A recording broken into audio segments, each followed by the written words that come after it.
The road to the King of the Ring ends it here tonight. And it wasn't that good, there was a roadblock. SmackDown, I tell you what, the product here has been downhill in recent weeks. With the road, does the road really end tonight, or does the road not get? Is the final destination not really King of the Ring? Well, the road ends, we've met our destination, it's King of the Ring, and this is it. Well, to the destination of the pay-per-view, but in terms of who's going to be the actual king of the ring, that destination is unknown. Well known as Brock Lesnar, but right. Well, if you're going to something, right, would you not say once you arrive that's the end of the road? Yeah, but you've made it there. We haven't arrived. King of the Ring. We have arrived. It's the final show. But there's 2 more days to go.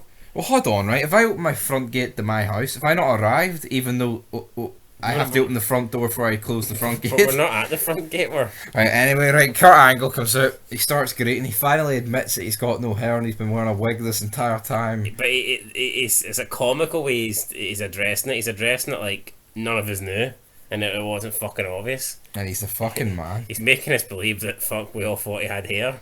Give Kurt Angle the fucking belt. Then he says he tried everything. He tried fair. That's just such a Kurt Angle thing. It doesn't work though. What about milk? And I maybe should have poured some milk on it. See what that done for him. Hogan comes out. He blames Hogan. He basically refers to Hogan as the 100-year-old man with the bad legs and the broken back, who can't wrestle, can't walk. Then Hogan comes out and basically, well, he hasn't got, what can Hogan say here? He can't come out and say, "Nah, Kurt, I'm a great wrestler." He's like, well, that joke is gonna be Sunday or something along those lines. Yeah, I mean, Hulk Hogan at this time period is just a bit shit, isn't he? Like, if he's still the fucking man. I know, man, I just don't know. I mean, his theme song sucks. He looks like a fucking 25-year-old leather couch. He's just fucking dead. He can't take a choke slam. Oh, it was a good choke slam tonight. Well, I mean, I don't know if it's a good. What about tonight? Just tonight. He can barely remember his lines. He's so bad. I mean, it was either the right guy at the wrong time at the right place.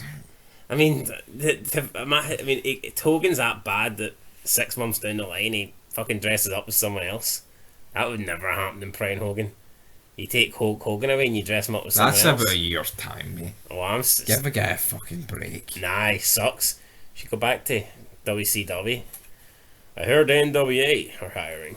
TNA are hiring. We'll see. Anyway, Hulk Hogan, Kurt Angle. How's this segment end? Basically, Angle low blows him and rolls at the ring and fucks off up the ramp.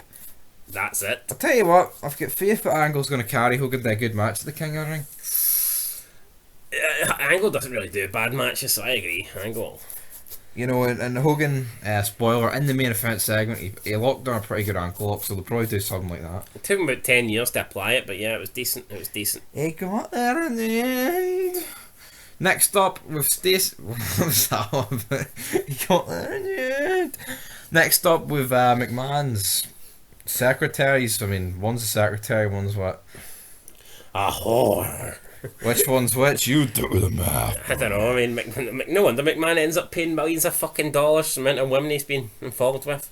So we have Stacey Cable and Dawn Marie. Dawn Marie says she's entering the bikini contest, and then we have Tuesday. We have Tori Wilson in the background talking to the woman that like designs all the costumes or whatever, and she's thanking her. And then Stacey Cabler's like, "What are you thanking her for?" And then she like takes off her robe or whatever, and she's wearing a bikini, and but she tries to point out this wee like piece of jewellery that she's got like wrapped around her fucking torso. I mean, and then she walks off and goes, "Oh, I'm also in this thing." I mean, I don't know if we were supposed to care.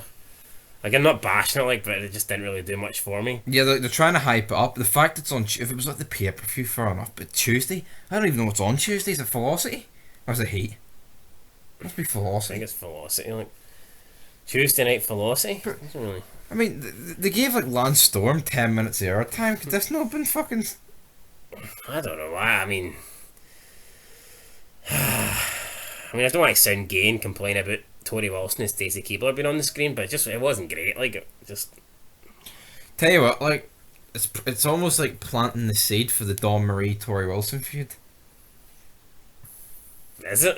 Just because they're on the same fucking bit of telly? I mean, No, but it's like the beginning. It's like the first time I've seen them sort of interact. You know what I mean? that's a stretch. Now, come on, I claimed last week was the beginning of the Un-Americans because fucking Lance Storm got screwed by a referee from America and he's Canadian. Now, I think you claiming this is the beginning of Don Marie and Tori Wilson when they literally had no fucking interaction. Well, it did in this scene. No, it was Stacey Keebler doing the talking. Don Marie was just And standing Don there. Marine looked in disgust. Did you see Al Wilson? Well, hold on. If The Rock's backstage in '96 and Austin shows up, you're not going to be like, well, look, there's the first interaction. It's The Rock and Austin. Damn it.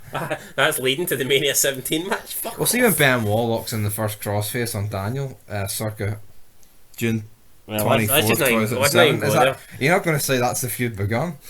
That's it over. When he locks in the crossface, it's But done. anyway, right, Rikishi versus Christian. Um, Christian's got his foot on the rope. shit match, really. I mean, it served its purpose. Christian has his foot on the rope. Referee doesn't see it. Referee counts free. Lance Storm comes out. Drags the referee under the ring like a bag of dog shite. This was pretty good. Starts arguing with the referee. Then Lance Storm gets in the ring, cuts a promo on Americans, says that, you know, Americans are power hungry and look down on everyone else and they're greedy and they're this and they're that, and basically just says Americans are like racist and shit, and you guys don't like anybody that's not American and all that stuff. Well, Lance Storm's doing all the talking and Christian's just standing there. I mean, decent promo, like, but considering Christian's a million times the talker that Lance Storm is, you think Christian could have at least chimed in with a few words, but nope, just did that and listened to Lance Storm bore us all to death. So yeah, was what it But was. see, right, America's that big, they've got all these states. Can some jobber that's sitting in fucking, I don't know, Iowa be like, yeah, we're the most powerful country in the world because I'm American? Can they really honestly, logically think like that? What? No, but I think America's a very unique country. Can they honestly... They've got all their own different states and they all identify different. Like, I'm not saying there's not other countries in the world that, you know, are big and don't, like, you know, identify in their own different places. So what you're saying is someone from a specific state should think they're more like, say, oh, I'm more Floridan than American? Or I care more about Texas than America? No, but I just feel like with America, it's like... It is like that, but it's always portrayed that it ain't. It's still a country at the end of the day, isn't it? Like, you get your Yankees, you know, your New York Yankees, you know, your LA, you know, those sort of jobbers. Now, you're doing a Lance Storm and boring us all here. Let's just move on. Point is, right, this is the beginning of the Un-Americans. Anyway, And I like it. Lance Storm's debut next crowd. up, Triple H wants to show Billy his sledgehammer. It says that, talks about an error in the past where him and Billy used to be in DX. He's saying this like it was like 2 decades ago and it was more like 2 years ago. Says that he used to Billy Gunn used to be referred to Mr. Ass, but then he says, well, judging on his partnership with Billy, with Chuck, he might still be Mr. Ass, and this got like a wee cheap pop out of the... I feel like seeing this... Do you always think when... I think like when Triple H is a face, I think his jokes and stuff always feel very forced. It just doesn't naturally come off as funny to me. And I'm not bashing the guy. It's like it was spoon-fed. I think he does an okay job as a face, but I've always felt like when he's trying to be humorous, it always comes off as like forced. And where I know I think when The Rock and Austin's being funny, it just comes off like fucking natural, like straight after the Yeah, tongue. like he says ass man, and then there's like a 20-minute pause, and he's like, well, maybe that name suits him. It's like, no, we knew what you were going to say 10 minutes before you said it. Yeah, it's the same thing with his like face run in like 2008 and stuff. It just feels... Down, chicka. I don't know. I'll tell you what, here's 2 jobbers I don't like, Nydia and Jamie Noble. I don't like these 2. It's better than Kidman, right? But that's like saying drinking piss is better than eating glass. Yeah, I mean, one is better than the other. So we don't know what the Hurricane's mask is, and then it turns out fucking Nydia's like wearing it as a thong. So, aye, trailer trash. They have a match up next. It's going to be Jamie Noble versus Kidman. Whoever wins will move on to King of the Ring to face the Hurricane. Jamie Noble then takes on Kidman. Short match, beats him. I mean, for the whole feud's sake, he was obviously going to fucking win here. Yeah, no, wasn't really. Not much happened then. After the match, Hurricane's music. Nydia put Hurricane's mask on. Jamie Noble. Taz is freaking out on commentary. Then the Hurricane's music hit. He comes from behind, hits the choke slam on Jamie Noble, steals his mask back, and that was it. Walked up the ramp. I mean, yeah, just not really digging it. I mean, for weeks we had these like letters addressed to the Hurricane, and at the time I thought it was going to lead to something. And it's been these two the entire time. It's like, what? It kind of just no. But do you remember when they first introduced Nydia? It did feel very flat. It's kind of like when you got Retribution, which was, to be honest, in my opinion, going nowhere. See, as soon as you found out Mustafa Ali was the guy behind it, you're like, what the fuck? I wish it was Mustafa for the Lion King. It would have seemed half fucking over. But Jeremy Irons. Point being is, see when you got all these letters, like, see when you actually find out that Nydia was the one leaving Hurricane the letters, because apparently they used to be together in like fucking '99. I mean, do you think it was just like? See, another thing, it's a mess with two matches here, back to back, with two Billies in it. Billy Kidman and Billy. I know which one I prefer. Billy Gunn. Billy fucking Mitchell. I tell you what, like Triple H buries a faction here, Angle and Undertaker all at fucking once. 5-on-1 beatdown here. So Triple H beats Billy, hits fucking Chucky, pedigrees Rico. Angle comes in, tries to get the upper hand. Triple H takes care of him. Taker comes in again. Triple H takes care of him. Then Angle hits Taker accidentally with a chair. Triple H walks up the ramp. Taker looks at Angle. Angle shits himself, drops the chair, walks up the ramp. Then Taker's just left there staring. I don't really understand it. Why is Kurt Angle really getting involved with Triple H? I mean, I know they were in a tag team match, but Kurt Angle's... I feel like Taker's just took the role of Austin last year when he was like kissing McMahon's ass and with Angle. Aye, kind of feels that way, doesn't it? It's still good, like, but yeah, I feel like Austin just does a far better. I mean, when Taker's 7 foot, wearing a bandana, riding a bike, I just playing don't. a chicken shit heel. It doesn't really. I don't know. I mean, Austin just made it work. Like, see when Austin's sitting down, staring at JR on the seat. Yeah, JR. Watch it, JR. Yeah, McMahon's fucking. I mean, that was great. That was.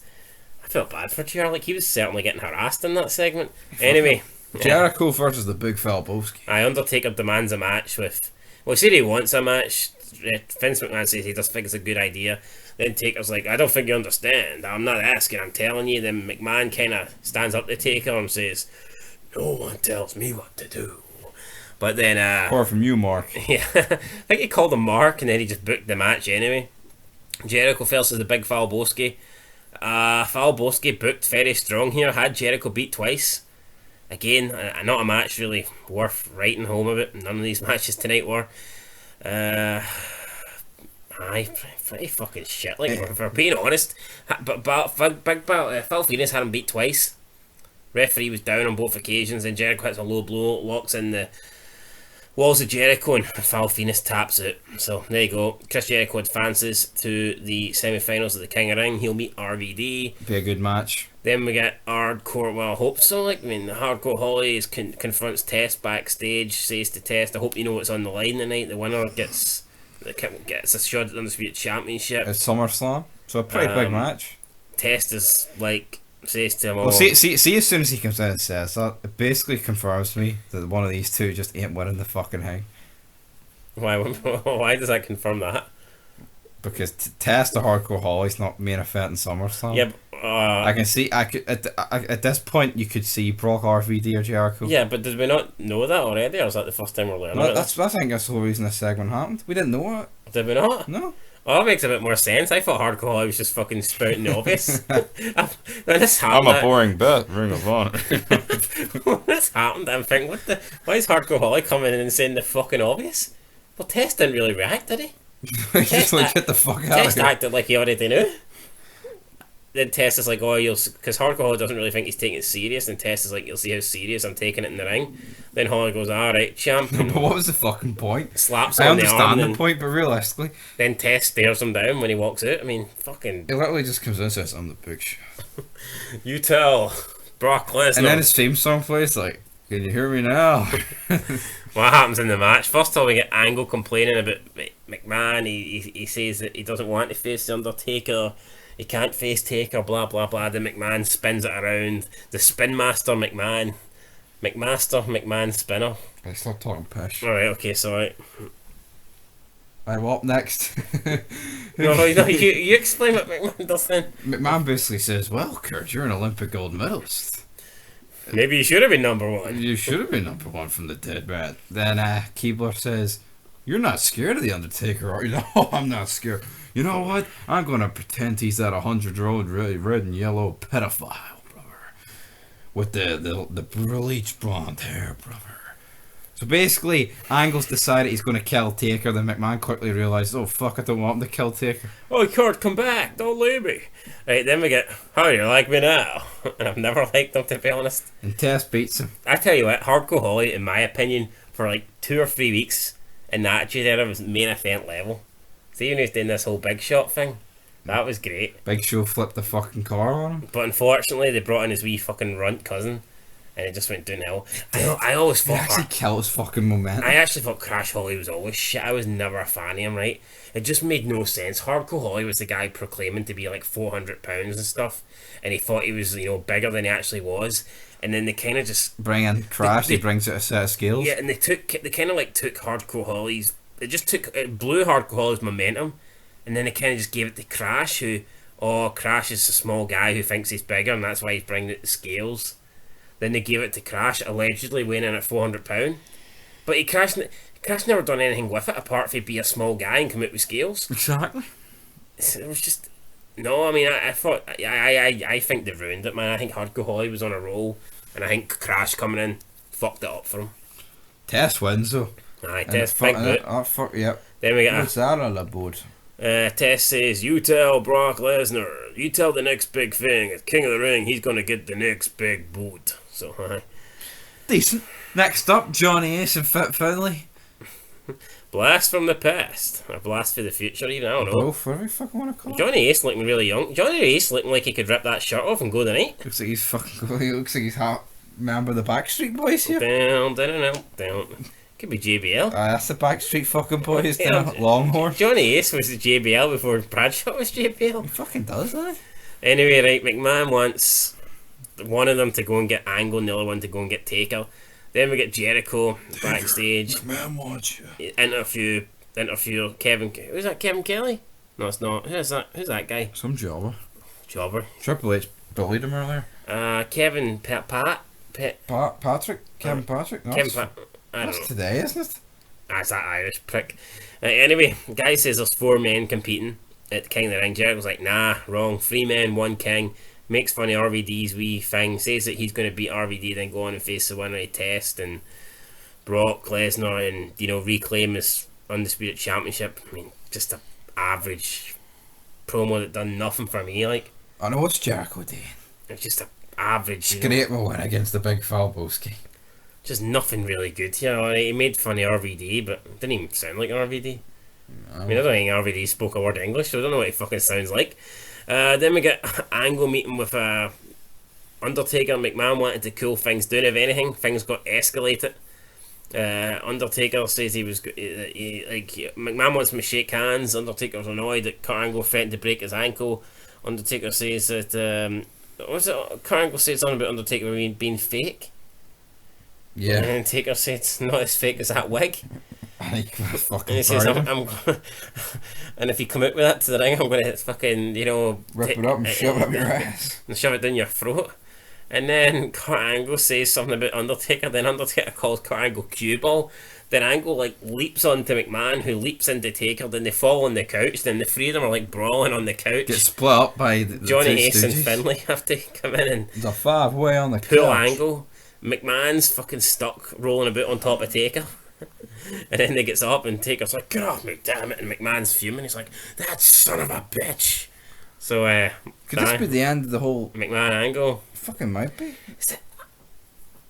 Because I just can't really imagine bald Kurt Angle acting goofy around McMahon. Kurt Angle being goofy just seems right with here. I know, I think it's the end of an era. And it's a shame because I fucking love Kurt Angle. No, I'm not saying he sucked when he went into, but he did go more wrestling seriousness kind of. He did I'm an Olympic gold medalist. Anyway, Kurt Angle, Undertaker.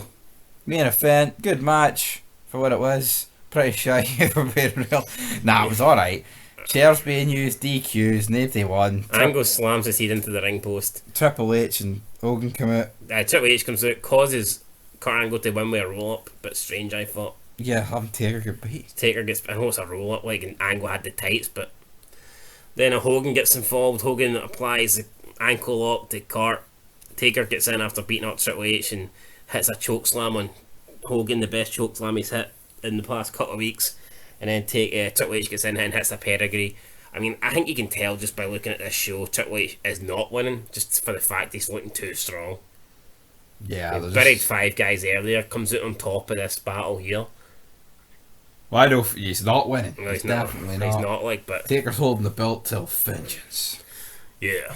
Anyway, we have to rate this show. Wasn't that good? I am going to give this show a 4. And see, I tell you what, I was going to give it a 5, but then I thought about it. You know what? I'm only giving it a 5 based on the people on it. I have to get a 4. Alright, well, let's be real.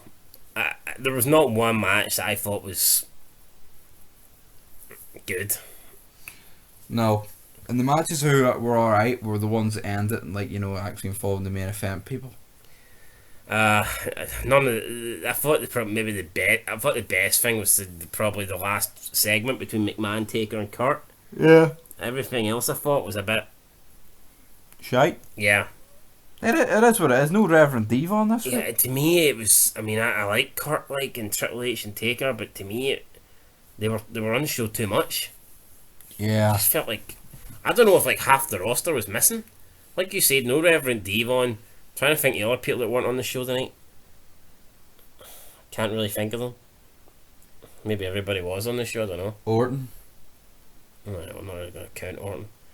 I'm just trying to think of fucking names, mate. DDP, Mark Henry. Aye. Just trying to think of that fucking group of jobbers that were betting over fucking the Godfather. Mark Henry lifting shit. Yeah, no, for me it was just a weak SmackDown, so is what it is. That's what it is. I'm getting we'll move on. I'll get a 4 as well. Next up, guys, 10. top 5 moments. Then it's King of the Tell you what, I think this is the worst rating we've gave a show. It is. Well, there you go. 4 out of 10. So until then, peace. Woo.